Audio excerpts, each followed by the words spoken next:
At the end Canada ने सबसे पहले अपने बारे में सोचना है, बाद में वो अपने आपके बारे में सोचेगा। और अभी कनाडा की जो रिक्वायरमेंट है वो Canadians are telling us to get better organized, and do it with provinces and territories. आपको क्लियर कट पिक्चर जानना बहुत जरूरी है। देखिए, इससे बहुत लोगों को हर्ट तो होगा। Canada on a temporary basis, roll the dice, and perhaps you become Canadian. We have to be a little more clear that saying. फिर आपका नो प्रोग्राम स्पेसिफिक ड्रॉ आता है सितंबर 19 को। स्कोर देखिए 531 कम्युनिटीज की तरफ, और ट्रस्ट मी ये कम्युनिटीज आपकी one of the golden tickets.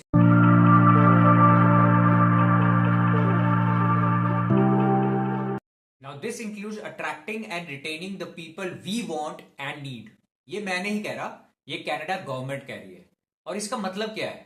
इसका मतलब साफ है कि कनाडा गवर्नमेंट चाहती है कि उनके जितने भी प्रोग्राम्स हैं वो अब अलाइन हो जाएं with their labour requirements, with their labour needs. तो जो भी आज का टॉपिक हम डिस्कस करने वाले हैं, मैं आपको बहुत ही सरल भाषा में समझाने वाला हूं, ताकि आपको क्रिस्टल क्लियर पता चले कि फ्यूचर क्या है कनाडा इमिग्रेशन का, उनके प्लान्स क्या हैं और आप उनके प्लान्स में कहां फिट बैठते हैं। पूरी वीडियो देखिएगा, 11 पॉइंट्स के ऊपर बात करूंगा, पूरी पिक्चर क्रिस्टल क्लियर हो जाएगी। पहला पॉइंट हम गुड न्यूज से शुरू करते हैं, और गुड न्यूज ये है कि कनाडा गवर्नमेंट ने डिसाइड कर दिया है कि उनका जो भी इमिग्रेशन सिस्टम है उसको और ज्यादा मॉडर्नाइजेशन किया जाएगा, ताकि जो भी कनाडा में न्यू कमर्स आ रहे हैं उनको उनकी सर्विसेज और बेटर तरीके से मिल पाए। और उसके अलावा जो भी हमारे प्रोसेसिंग टाइम्स लग रहे हैं, चाहे वो विजिटर वीजा हो, वर्क वीजा हो या फिर स्टडी वीजा हो, उनमें बेटर वो कर पाए। On and all waiting period को कम करने की कोशिश की जाएगी। दूसरा पॉइंट आता है align immigration with labour market needs. Government ने बिल्कुल साफ कह दिया कि उनका ऑब्जेक्टिव है हायर टैलेंट करना उन सेक्टर्स के लिए जहां पे इस वक्त डेस्परेट सिचुएशन आन पड़ी है। और ये हम सबको पता है कि जब डेस्परेट सिचुएशन की बात आ जाती है तो बाकी सब चीजें बैक सीट ले लेती है। तब सिर्फ ख्याल इकोनॉमी पे आएगा, कंट्री पे आएगा, and what is the need of an hour. और मैं ये आपको साफ शब्दों में बता देता हूं कि importance construction, housing and health care को दी जाएगी। मार्क मिलर जो कि हमारे इमिग्रेशन मिनिस्टर हैं, उन्होंने बिल्कुल साफ कह दिया है कि कंस्ट्रक्शन में इस वक्त 95,000 वर्कफोर्स की रिक्वायरमेंट है, इमीडिएट रिक्वायरमेंट है। और गवर्नमेंट ने यह भी साफ कह दिया है कि अब प्रायोरिटी उन्हीं प्रोफेशंस को दी जाएगी जो कनाडा की हाउसिंग प्रॉब्लम्स को सॉल्व कर सकते हैं। Canada's population is aging. Immigration is now driving most of our population growth and labor force stability. A whole of government approach also means taking a close look at temporary resident immigration and making sure they align with our capacity to ensure sustainable growth. This is something we'll be looking at more intensely going forward. Canada continues to suffer a significant shortage, for example, of construction workers. In 2022, the industry reported needing 95,000 more workers across the country as people age out of the industry. We believe newcomers are part of the solution for increasing housing supply in particular. For example, we're targeting candidates who can help fill labor shortage in the industry and build the homes that we've made ambitious plans for. अगर आपको याद होगा, मैंने एक dedicated video बनाई थी on the programs which is related to construction. उस program का नाम है construction critical worker pilot program. अभी आई बटन में आपको उसका लिंक दिख रहा होगा। ये एक बहुत ही बढ़िया प्रोग्राम है, उनके लिए नहीं कि जो सिर्फ कंस्ट्रक्शन में है, बल्कि उनके लिए भी जो कंस्ट्रक्शन में स्विच होना चाहते हैं, जो करियर में ट्रांजिशन चाहते हैं। मैंने उस वीडियो में ये भी समझाया कि कैसे आप इस इंडस्ट्री में आके अपनी पीआर की जर्नी को बहुत ही आसान कर सकते हैं। तो after watching this video construction related video को देखना मत भूलिएगा। उसके अलावा कैंडिडेट्स जो कि हमारे स्टेम कैटेगरी के हैं, हमारे ट्रेड कैटेगरी के हैं, एग्रीकल्चर के या फिर ट्रांसपोर्ट कैटेगरी के हैं, जो भी कैटेगरी बेस्ड ड्रॉज में जिनको प्रायोरिटी मिली हुई है, उनको भी इनवाइट किया जाएगा, उनको भी प्रायोरिटी दी जाएगी। और लेकिन स्पेशली ट्रेड कैटेगरी में जो भी हाउसिंग रिलेटेड प्रोफेशंस है, जैसे कि हमारे कारपेंटरी हो गए, प्लम्बर्स हो गए, वेल्डिंग का प्रोफेशन हो गए या फिर इलेक्ट्रिशियंस है, इनको खास प्रायोरिटी दी जाएगी। अब चलिए, अब हम अपने चौथे पॉइंट पे आए थे। देखिए, मैं साफ शब्दों में कह रहा हूं, अगर मैं आपके साथ स्ट्रेट फॉरवर्ड रू ना, वही बेटर है। आपको क्लियर कट पिक्चर जानना बहुत जरूरी है। देखिए, इससे बहुत लोगों को हर्ट तो होगा, but it's better we face the reality. और ये रियलिटी को जानना बहुत ही जरूरी है। देखिए, बात ये है कि मार्क मिलर जो कि हमारे इमिग्रेशन मिनिस्टर हैं, उन्होंने साफ कह दिया है कि भाई अगर आप टेम्पररी वीजा पे कनाडा आ रहे हो, चाहे वो विजिटर वीजा है, चाहे वो वर्क वीजा है या वो स्टडी वीजा है, इसकी कोई गारंटी नहीं है कि आपको पीआर मिलेगी। अगर आप ये सोच के आ रहे हो तो आप गलत फहमी में बैठे हो। लेट मी रिपीट, आप गलत फहमी में बैठे हो। It's not going to be like a roll of dice. यही साफ उनकी वर्डिंग्स थी while he was giving his speech. That the government wants to start to curb the trend toward two-step immigration, given the number of temporary foreign workers that come here and then apply for permanent residency. Is that your intention whatsoever? Yeah, I wouldn't say that as sort of a principled stated intention. It is clear that in some of the schemes that we are hearing from people that are entertaining false hope in some countries, that you come to Canada on a temporary basis, roll the dice, and perhaps you become Canadian. We have to be a little more clear. They're saying, for example, if you're an international student, you're there to study, does not necessarily guarantee you a path to permanent residency, a job, or Canadian citizenship. Now, the complete reverse of that argument is not necessarily true as well. I mean, the reality is we aren't here simply to get some $40,000 a year from people and see them fritter away and contribute their talents elsewhere. So if there's a market logic to keeping people, that should certainly be entertained and encouraged. But again, on the margins, there's been some abuse on that, and it's something we're trying to stem.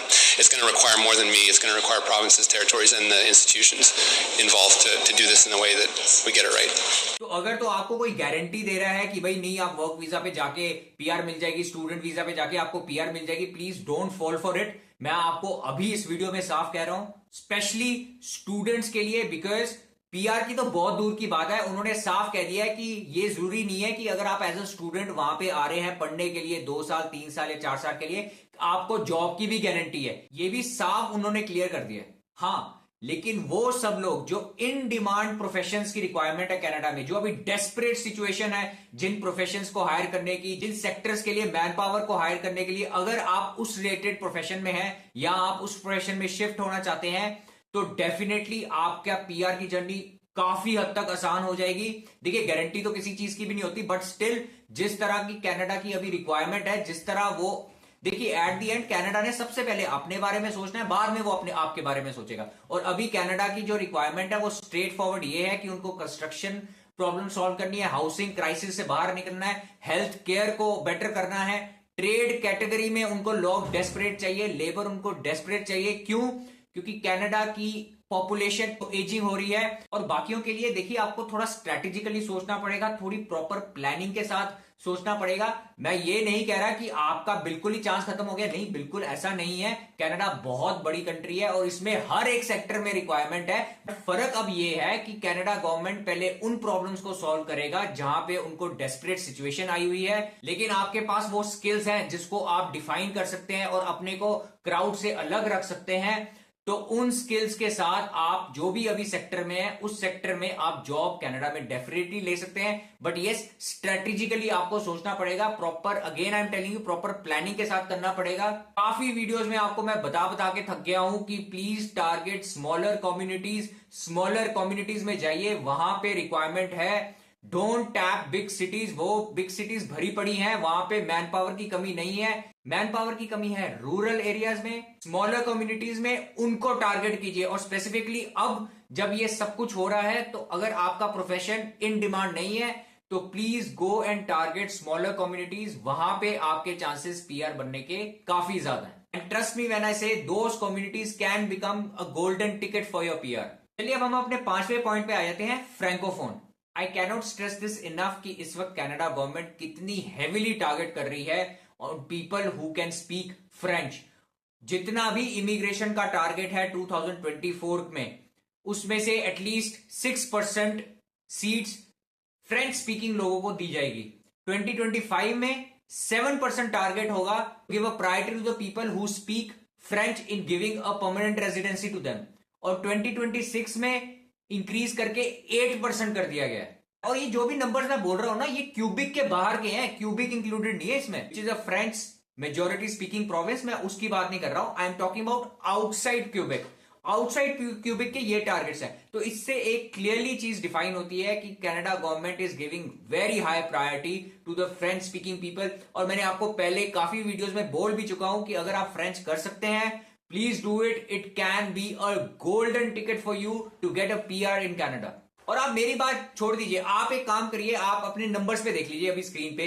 तो चलिए अब मैं दिखा देता हूँ francophone में कितने invitations आ चुके हैं। देखिए कैटेगरी बेस्ड ड्रॉ जो हमारा शुरू हुआ था वो जून 28 2023 को पहला कैटेगरी बेस्ड ड्रॉ निकला था। तो उसके बाद फ्रेंच का जो पहला ड्रॉ निकला था वो निकला था जुलाई 7 को, जहाँ पे फ्रेंच लैंग्वेज प्रोफिशिएंसी की रिक्वायरमेंट आई थी। 2300 इन्विटेशंस आए थे विद स्कोर ऑफ 439। फिर दूसरा हमारा आया जुलाई में ही, जुलाई 12 को अगेन फ्रेंच लैंग्वेज प्रोफिशिएंसी का ड्रॉ निकला। 3800 इन्विटेशंस गए और CRS स्कोर देखिए कहाँ पहुँच गया, 375। फिर हमारा 2 अगस्त को निकला again 800 invitations given, score drop down to 435। उसके बाद हमारा सितंबर 27 को एक और ड्रॉ निकला जहाँ पे फिर 500 इन्विटेशंस दिए गए, 472 CRS स्कोर। फिर हमारा अक्टूबर में भी निकला 25 को, जहाँ पे अगेन 300 इन्विटेशंस गए और स्कोर इज 486। तो टोटल इन्विटेशंस की जहाँ तक बात करूँ 7700 invitations have been given to people who have French language proficiency. इसके अलावा हेल्थ केयर की बात कर लेते हैं। देखिए लास्ट ड्रॉ जो निकला था वो अक्टूबर 26 को निकला था, हेल्थ केयर का ही निकला था with 3600 invitations with score dropping down to 431। उसके अलावा पीछे चल जाते हैं, हमारा एक हेल्थ केयर ड्रॉ 2-3 और ड्रॉ आए थे। एक ये देखिए जुलाई 6 को आया था health care occupations, 1500 invitations given, score 463। Just to give you information, यही ड्रॉ में हमारा नंबर भी निकला था, मेरी फैमिली का भी नंबर इसी में निकला था। तो ओवरऑल जो हेल्थ केयर को भी इन्विटेशन जा चुके हैं वो 5600 इन टोटल नंबर्स है। इसके अलावा मैं इस चीज़ को डिनाई नहीं करूंगा कि नो प्रोग्राम स्पेसिफिक ड्रॉ नहीं आए, नो प्रोग्राम स्पेसिफिक ड्रॉज बहुत आए हैं, बट इनका CRS स्कोर देखिए 505। फिर अगस्त 1 को 517। फिर एक प्रोग्राम नो स्पेसिफिक ड्रॉ अगस्त 15 को 496। फिर आपका नो प्रोग्राम स्पेसिफिक ड्रॉ आता है सितंबर 19 को, स्कोर देखिए 531। फिर आता है हमारा 26 सितंबर को, स्कोर 504। लास्ट जो आता है वो आता है आपका अक्टूबर 10 को विद स्कोर ऑफ 500। अब मेरे को ये बताइए, अगर आप किसी और प्रोफेशन में हैं और आपके 500 पॉइंट से नीचे हैं तो आप मेरे को बताइए कि आपके कितने चांसेस है कि एक्सप्रेस एंट्री में आपका नंबर आएगा। तो अगर तो आप अपनी सेकंड लैंग्वेज फ्रेंच कर सकते हैं, देखिए अगर तो आप में वो कैपेसिटी है, आपकी कैपेबिलिटी है कि आप लैंग्वेज को सीख के उसके ऊपर एग्जाम दे सकते हैं TEF का या TCF का, तो I would say go for it. इससे आपको 50-60 पॉइंट जो एक्स्ट्रा आपके तो ऑल प्रोग्राम ड्रॉ के लिए तो नंबर्स आपके ज्यादा बढ़ेंगे ही बढ़ेंगे। उसके अलावा जब फ्रैंकोफोन का स्पेसिफिक ड्रॉ भी आएगा उसमें भी आपको बहुत बेनिफिट मिलने वाला है। मैं तो कहता हूं आपका नंबर 100% आएगा। Also let me give you a small tip, if you are looking for a government job in Canada, French is a golden ticket for it. चलिए अब हम छठे पॉइंट पे आ जाते हैं। Rural and northern immigration pilot program अब तक पायलट था, बट मोस्ट लाइकली अब ये परमानेंट होने वाला है। मोस्ट लाइकली छोड़िए, आई एम 100% श्योर ये परमानेंट होने वाला है। और अगर आप चाहते हैं कि मैं इस पे एक डेडिकेटेड वीडियो बनाऊं तो इस वीडियो के नीचे कमेंट्स में 200 कमेंट्स डालिए। I definitely bring a dedicated video for rural northern immigration pilot program, और आप इस प्रोग्राम से कैसे बेनिफिट लेके अपनी इमिग्रेशन जर्नी को आसान बना सकते हैं। मेरे छठे पॉइंट को सपोर्ट करते हुए आता है हमारा 7 पॉइंट कि government of Canada really wants you कि आप स्मॉलर सिटीज की तरफ देखें, बिग सिटीज को मत देखें। देखिए उनको अपनी जो पॉपुलेशन है उसको डाइवर्सिफाई करना है, उसको एक्सपैंड करना है अदर कम्युनिटीज में। ये गवर्नमेंट ऑफ कनाडा की one of the most important priorities में है। आप इस बात को जितनी जल्दी समझ जाएंगे उतना आपके लिए बेटर है। वो चाहते हैं इमिग्रेंट्स को स्मॉलर सिटीज में मूव करना ताकि जो भी मैन पावर शॉर्टेज है वहां पे उसको मीट किया जाए एंड ऑफ कोर्स वो कम्युनिटीज को ग्रो किया जाए। And I strongly believe, let me tell you, I am very strong on this point कि आगे आप बहुत ही कम्युनिटी बेस्ड प्रोग्राम्स को देखेंगे गवर्नमेंट ऑफ कनाडा को इंट्रोड्यूस करते हुए। बहुत ही रूरल कम्युनिटी बेस्ड बहुत सारे न्यू प्रोग्राम्स गवर्नमेंट ऑर्गेनाइज करेगी ताकि और इमिग्रेंट्स को अट्रैक्ट करा जाए उन कम्युनिटीज की तरफ। और ट्रस्ट मी, ये कम्युनिटीज आपकी one of the golden tickets बन सकती हैं towards becoming a permanent resident of Canada.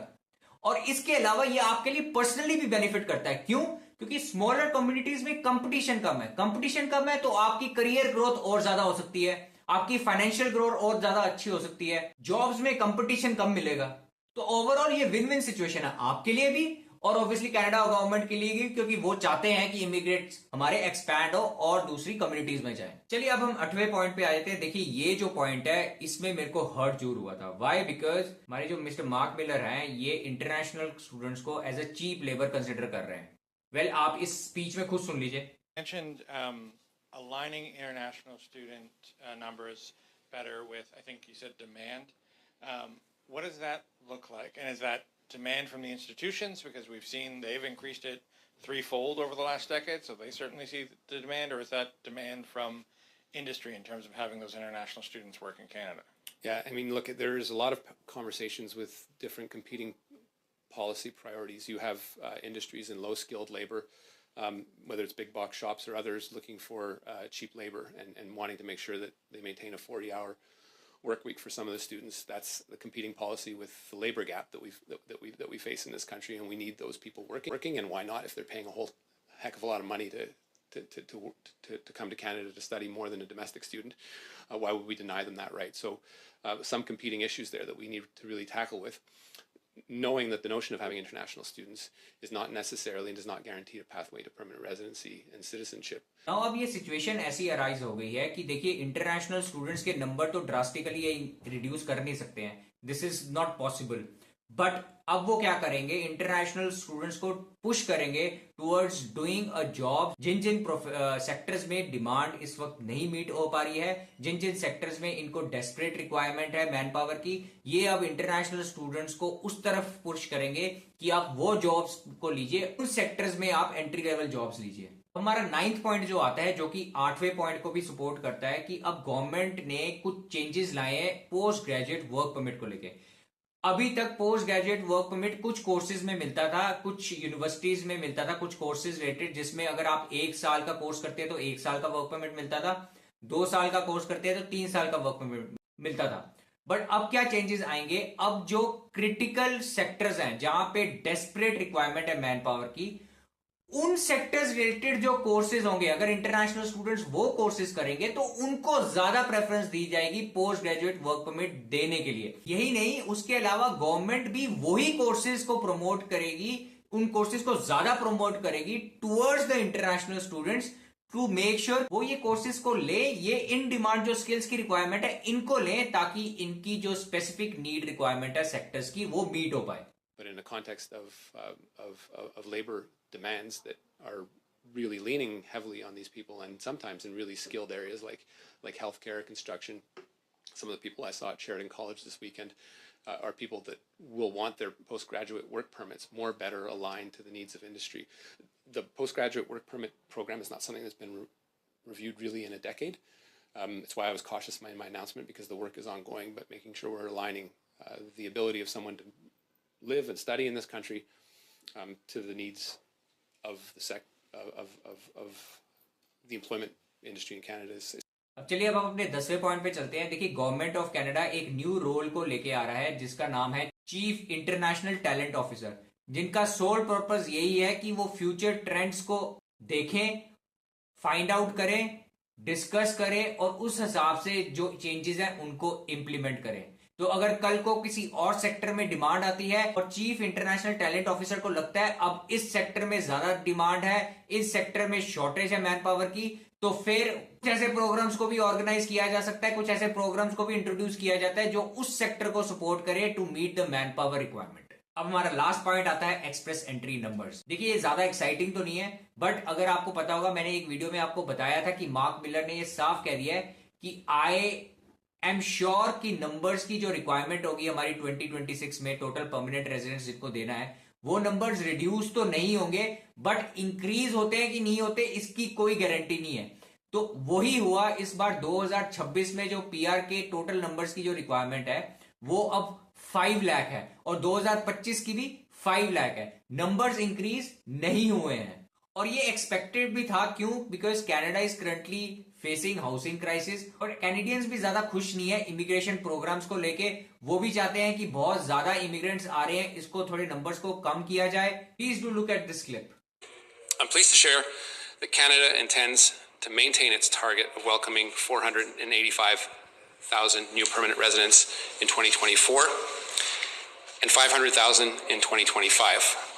Starting in 2026, the number of newcomers we aim to welcome will stabilize at 500,000, allowing for a sustainable population growth. While today's announcement is about permanent resident levels, we've consulted widely on both the number of permanent residents in Canada and the number that we should welcome, and the balance between the categories of the newcomers. We look at perspectives and priorities of federal partners, regional representatives, Indigenous community stakeholders, as well as the general public. Canadians are telling us to get better organized, and do it with provinces and territories. That means, as I mentioned, it means we align more closely with our immigration with labor needs. उसके अलावा ये कभी मत भूलिएगा, मैंने काफी videos में आपको ये भी बताया हुआ है, there are about 2.5 million temporary residents already sitting in Canada, और वहां पे वो सिर्फ वर्क करने नहीं गए हैं, वो सिर्फ एज अ विजिटर नहीं गए हैं, या सिर्फ एज अ स्टूडेंट नहीं गए हैं कि उनका प्लान वापस आने का, नहीं, वो सब चाहते हैं कि हमें पीआर मिले। और गवर्नमेंट के पास इस वक्त हर साल नंबर्स की रिक्वायरमेंट क्या है? 4,65,000, 5 लाख, 2026 में 5 लाख। तो आप समझ सकते हैं कंपटीशन कितना ज्यादा है, और आगे जाके पीआर की जर्नी और मुश्किल होने वाली है, इसमें कोई शक नहीं है। और सिर्फ वही लोग पीआर ले पाएंगे जो स्मार्टली एक्ट करते हैं, जो स्ट्रेटेजिकली एक्ट करेंगे और प्रॉपर प्लानिंग के साथ जाएंगे, जो ज्यादा एडमेंट नहीं होंगे। जिन लोगों को भी डेस्परेट सिचुएशन में अपने आप को मोल्ड करना आता है as per the situation, I think those were the only people who will be able to crack the PR. Well, that would be all for today. Thank you so much for watching this video. I'll see you soon. Take care. Good night. Bye-bye.